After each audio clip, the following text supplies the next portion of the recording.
دنبش گودار نیجا ورا پرخودرس پودکسته از عمر فاروق باران جی و پودکسته نوتن خاین سر کلتور، صنعت و ادبیات رادگینم و ساعته و دقیقه و نکبن به دنگ خواب و رمه.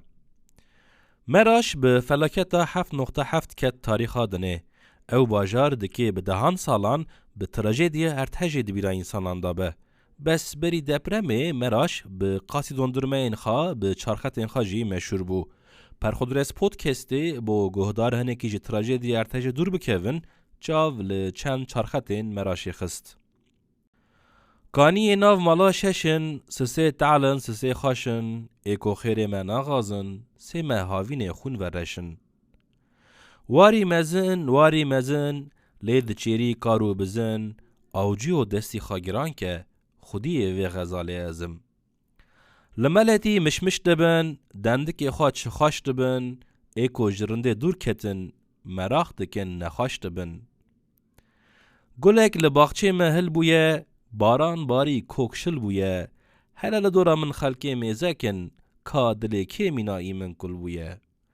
و تنبوره لزه من لیخستیه به اندازه، هونه دلی من چپکن، ایتجی کلو مرزه. اف تنبور خوش تنبوره، تیل زراوه پرده هوره، از دین بو من لسر چیاکی، برینا دل من پرکوره. از لچیاکی تل چیاکی، باله دخی هر هواکی، لوی غربتی شوتیم، دست کشتم بسوداکی. نمان آنه نمان، بومه قوم بری چمان، والله لوی غربتیه، سری من نابینه سال و زمان. درد دل من سال جساله، از هندی ناکم قاله، شانس من بردتونه، من شاش کریه ریا ماله.